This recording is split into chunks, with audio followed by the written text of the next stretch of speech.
So today I am going to talk to you about luscious colors, which is totally a pun because I love puns. Um, so this is about color grading in games, and I know HDR is a thing and lookup tables are being updated, but I'm hoping to explain some of the theory behind a lot of color grading. So, hi, my name is Izzy Gramp, and I'm a photographer and games developer, and I unashamedly love color. But I particularly love color grading because of its subtleties. This talk today is to run you through my personal color grading process and show how research can help inform color grading decisions. There's an overwhelming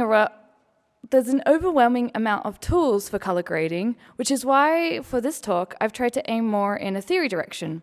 However, if you do want to geek out about Photoshop, Lightroom, or even Unity post-stack stuff, please at me on Twitter. I've tried to give a couple of tool tips throughout this talk, but it is very much a one-on-one and how to understand color grading and helping you trying to define a look. So the second thing to note is there's a huge difference between color grading and color editing. Color editing is often balancing the colors, so you're making the image look decent, but then there's also color grading, which is more of a look for a set of scenes or images, and it tends to be more creative and can very much focus on the storytelling. So I really love telling stories. The first time I realized this difference was in 2014. I was quite depressed, and I happened to be doing a 2-week course on photography. The lecturer told us you could take any photo you wanted, but it had to be with a purpose. As part of the course, we had to go to Dalesford, which was supposed to be a happy place, full of happy people, which was cool, great, But when we got there, it was dark and foggy. Like, really dark and foggy. And honestly, I had the best time making the photos look as depressing as possible. So that's when I realized that you could grade things how you feel. For this look, I called it Sad Wes Anderson, because who knew how much fun it was to revel in your misery? So since then, I've had a grand old time grading things on how I want them to feel. I love coming up with different grading styles for different moments in my life and tacking on colors to remember them by. I'm also an indie games developer, and I'm working on a game called Intergalactic Space Princess. It's a narrative adventure game, and when I started making games, I came from a programming background. I joked a lot that my art was kind of glorified programmer art, and I was too lazy to use anything but a touchpad. However, I kind of hid behind color to make my assets look maybe semi-decent, even though I was very bad at drawing. So I'm going to talk to you a little bit about the game later on, but for first, let's go into tools. So color grading in games sadly isn't spoken about all that often. It's my first time speaking here, so I hope that I give you a broad overview of what color grading is. And turns out the games industry is really good at producing tools. But when you're faced with too many, it's easy to get overwhelmed by them. So I decided to focus my talk today isn't about explaining every single one of these sliders, but it's about coming up with your own ideas, breaking them down, or what you want, and then diving into these tools to give you exactly what you want. Think of it like picking out candy in a candy store.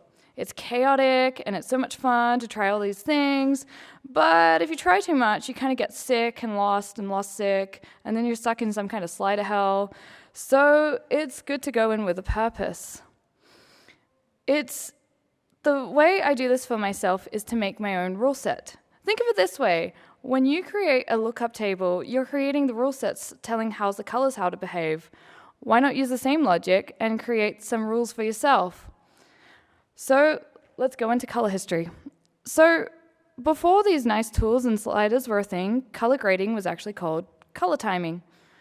What timers used to do was a chemical process that tried to predict the film and grade it all the same.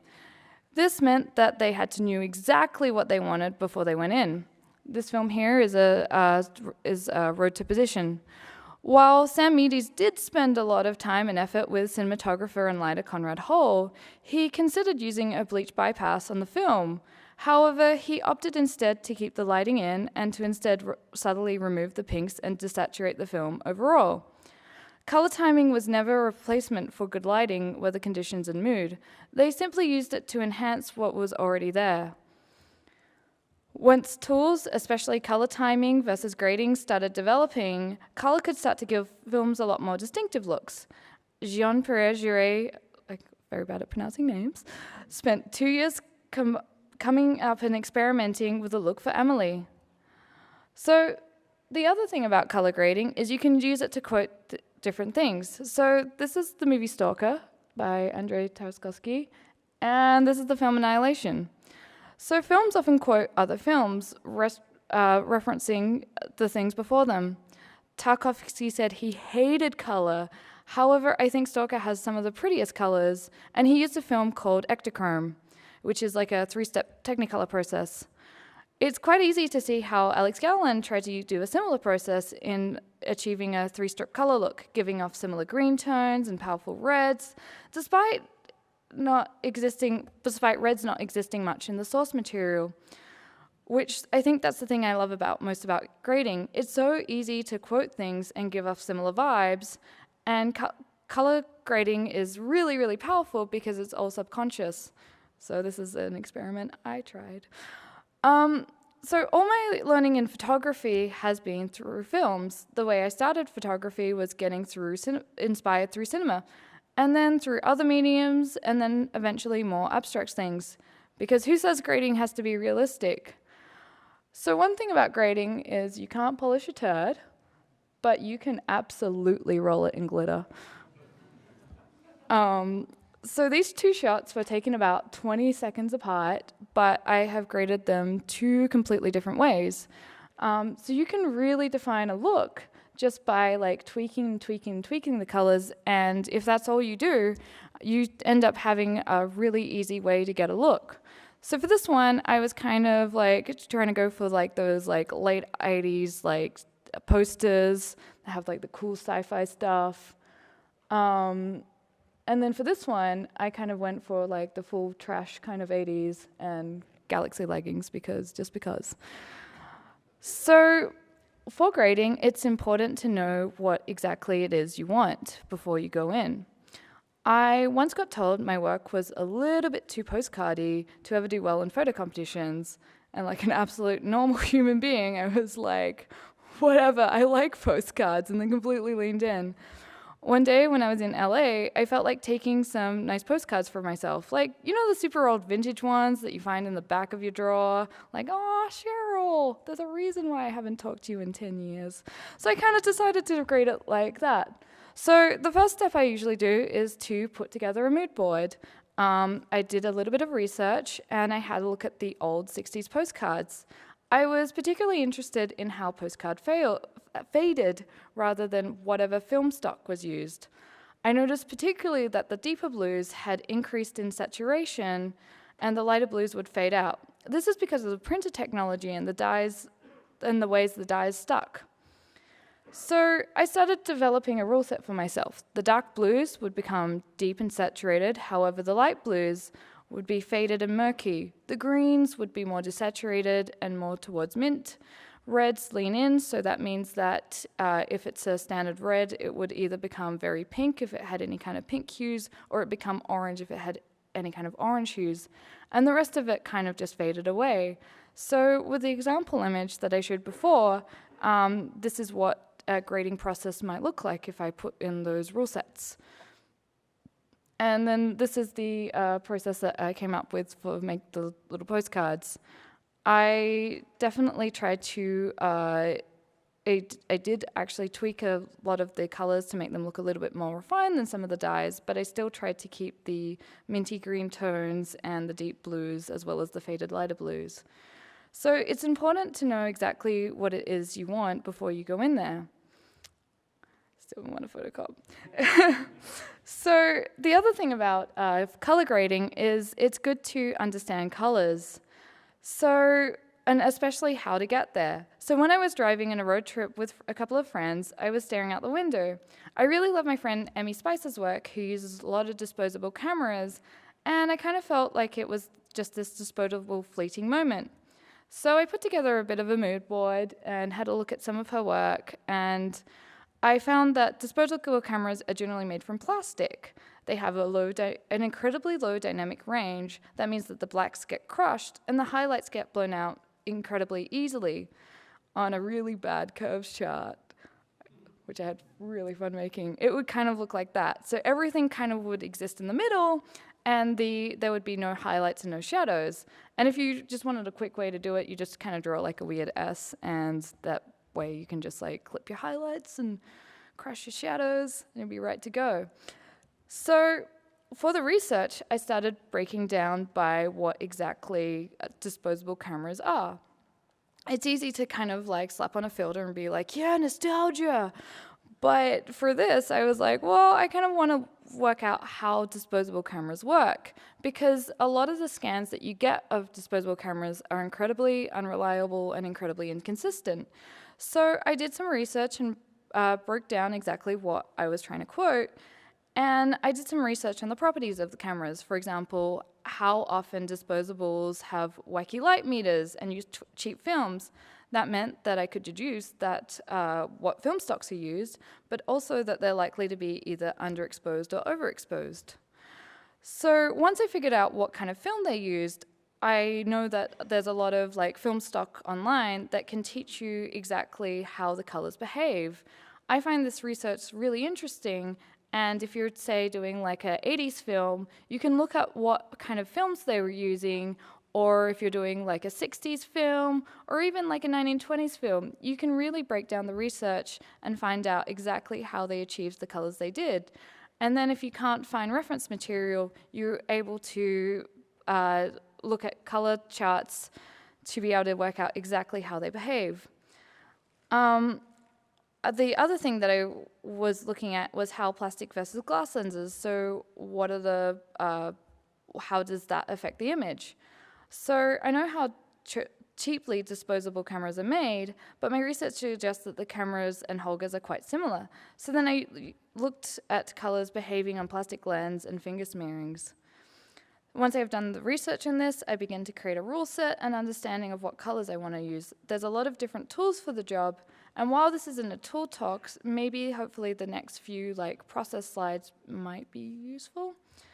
So the broad overview is like sunset creates very pink tones for a lot of the cheap films, so that's a pink overlay. The blacks and shadows get crushed to green, so you can have green shadows. You want murky colors, so you add a brown overlay. Grays come to purple, blues go to gray, which you can just use using hue and saturation meter. And it's really about like experimenting and working out these rule sets and then working how to get the colors and then going through your own personal sleight of hell. So this is like a quick step-by-step of like that process. So first I add a pink overlay. If you're using something like Unity, you can add like a color tint over the top. That works really well. I then crush the curves. That's creating that little S shape. I then created green shadows. You can either do this through like curves or like those three-wheel things. I just had a mental blank. And then you can add browns, desaturate the blues, and usually I add like a dehaze and reduce the clarity. And you thought color grading was based on feel. So the other thing about color grading is it doesn't have to be realistic. What if you want to just pick out something out of the blue? You don't have, like, how do you do the data set from... What if you have a very limited data set to be inspired from and trying to work out how the colors work? So if you are using a reference image and you don't know what colors exist, it's really, you can pick it out and isolate the colors using a grayscale overlay. So the first thing I do is easily isolate the colors with a gray overlay. I tend to do this a lot and break down the properties of something I want to quote. I definitely know there's a lot of purple and orange in there, but I'm trying to uncover what the other properties are. By doing a saturation map, it's super fast and hopefully, like, I don't have time to explain it, how to actually do it, but it is very Googleable. You can work out exactly what colors are used in an image. This is very useful when you're trying to break down exactly how something looks the way it does. So when you're doing reference boards for color grading, you can really see what colors are used. So essentially, you basically create a map of where the most saturated bits of the image are, whichever is white, and the least saturated images, and then you have a overlay of the original image over the top. So it makes it really easy to read. This gives me a color scheme to work from, and I love using data like this because occasionally your eyes will lie to you. So So I worked out that the colors must be purple, blue, or orange. When you are color grading, it's important to make sure that you have at least 3 colors, otherwise an image can start to look monochromatic. For example, this image here looks a little bit nicer than this image here where I took out the orange. I spent a lot of time tweaking the temperatures of these images, and you can really work out how color grades behave with each, when you have a rule set and then you adjust the temperature. It's interesting to watch how all the other colors relate to that. I completely underexposed it because that gives it its flat and moody look. So if you look at a histogram, it's like all in the left part of the histogram, and it gives a very underexposed tint feel. So with this in mind, I used the same rule sets to create a simplistic color scheme for the next 3 images, and then the 3 after that. Seeing how a rule set can behave in different light and applying subtle changes is always incredibly interesting. You don't have to base your grading on something that already exists. All you need to do is create a consistent rule set to work out how your colors behave. Honestly, there is so much more to grading than this. Some of the things that I haven't Googled are secondary grading, masking, transitional grading, consistency. There is so much to talk about, but for now, I'm going to get onto video games. So one of the cool things about, even though this is not a video game, it's Steven Universe, which is great, but one thing that I love looking at animation is how they get inspired by other things. So Steven Universe and Bee and Puppycat clearly took a lot of inspiration from Sailor Moon. There's been a lot of really fantastic color grading examples in games already. So like Leave a Ma by Florian is an amazing example of how you can do an incredibly awesome color scheme.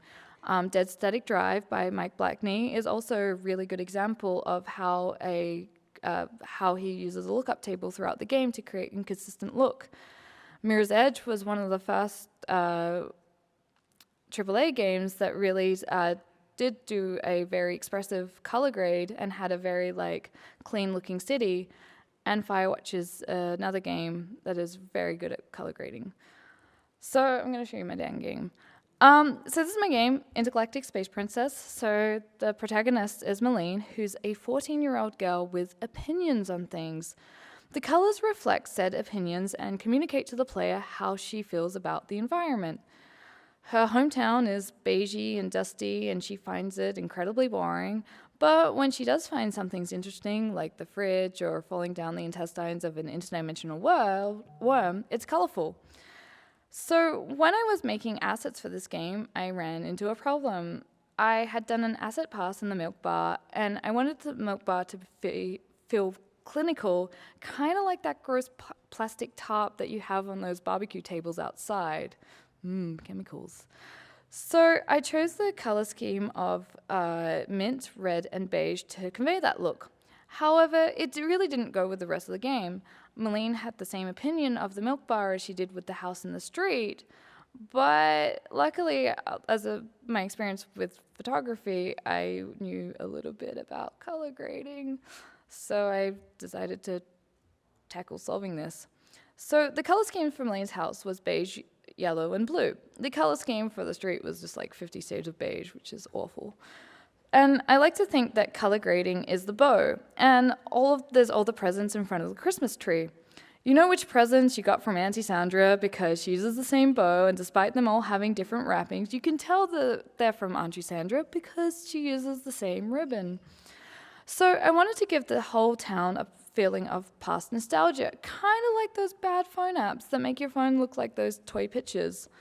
I also wanted to make sure that the accent colors didn't get lost, especially Marlene. So I started developing a rule set for myself. I wanted there to be an overwhelming amount of brown, but not the realistic, gritty video game brown, but a cute kind of animated, fun sepia brown. And so I did a lot of tweaking to the saturations. I also wanted the game to be desaturated without looking as desaturated as a lot of other games. I also wanted the accent colors not to get affected so much by the brown, but still stand out as accent colors.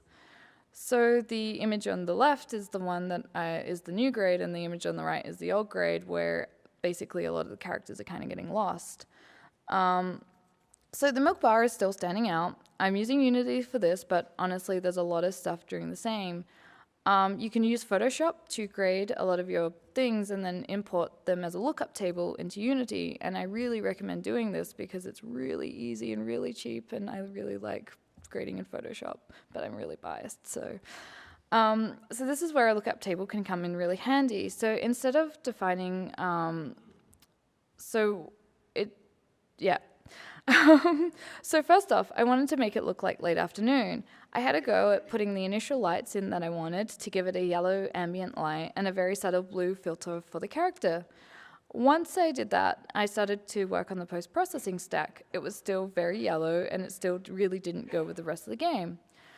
So one thing about grading is it's generally good to grade neutral. My game is small enough that I know that I can do a lot of bespoke grading through lighting and then tweak it to get it exactly how I want.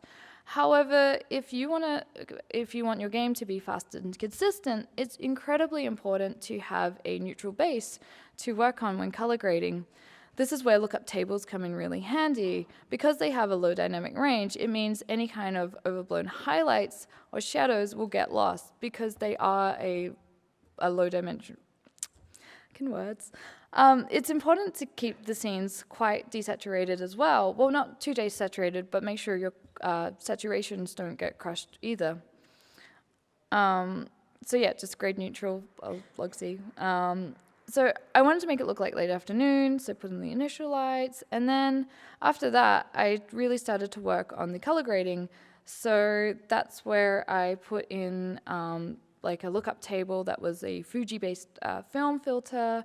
I edited the curves to make it give that contrast that the rest of the town had, and I really started overlaying and tweaking the color balance to make it go with the rest of the game, but still being able to keep the colors of the characters the same. So this is the before and this is the after. So the final steps for, the summary for color grading is, the step one is to figure out exactly what you want to achieve. Do you want to make it look like the 80s? Do you want to have a clinical look? Do you want to go for a sad indie band cover? It's up to you, but it's important to decide what exactly it is you want. The second step is to put some research together as to why you want the thing for your game. Do you want to make it look like it's from the 80s? Research the film stock they use. Do you want to make it look like Blade Runner? Start researching how tungsten film behaves. You don't have to go by research, but research helps a lot when you're trying to be consistent. And the step 3 is to establish an internal rule set for yourself. So this is coming up with rules to be consistent, and it's okay to be inconsistently consistent as long as you just have to decide that's what you want. Oops, there we go. So research makes things easier in the long run, which is one of the tips. Grading doesn't have to be realistic, just consistent, and grading neutral. So that's the talk. Thank you.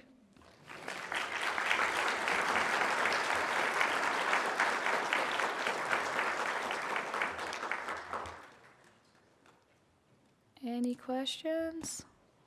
You have to go up to the mic.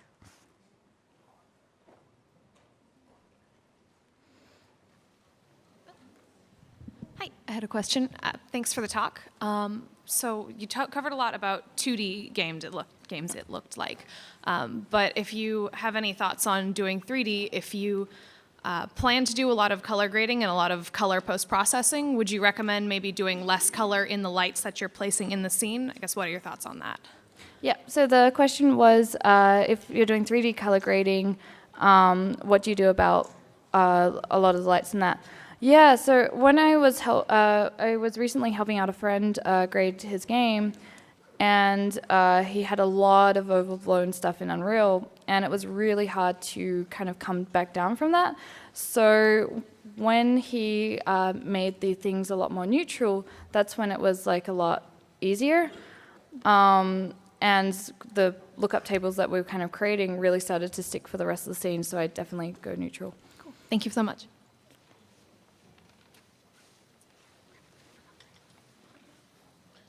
Thanks for the talk. I have a question. How would you deal with HDR? As you talked about a lot of lookup tables, low dynamic range, but now I want to do an HDR. What do you do for color grading? So I don't have that much experience in HDR because I am using a lot of, like, my game is for mobile. So, but I guess it's similar to the way you use raw colors in photography. Yeah, I'm so sorry. I'm so flustered at the moment. Thank you. Sorry. Oh, great talk. I was curious if you have any hardware calibration that you do and any process to like check your colors across different platforms, different monitors. Yeah, so what I always do for this is I tend to, color space is incredibly important. So what I tend to do is in Photoshop, I tend to have like a big canvas and like make screenshots and paste all of the different color spaces. And I know it's not the most accurate, but it is kind of like a way to see like, oh no, is anything getting crushed? Like, are any of the tones getting like dead? The other way that I always do it as well is to view things on my phone. And I have this really crappy monitor at home, and that's great to tell if something is like really bad because you can just tell it straight away. So I don't ever try and get true color, but I do try and get what's the word? I try and get edge cases to make sure that all the colors look okay. Cool, thanks. Hi, my name is Danny. That was a beautiful talk. Thank you. Oh, my question is, I work on a VR game, and especially when working on mobile devices, I can't actually do any post-processing.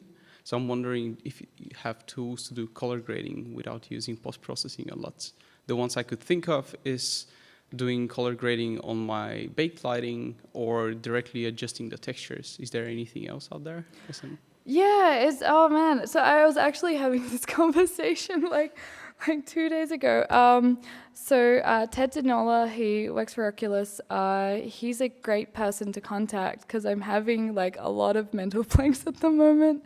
But he had some really great advice about that because yeah, I think he was saying like bacon lighting and everything like that. I'm so sorry for like just having a biggest brain freeze. Yeah.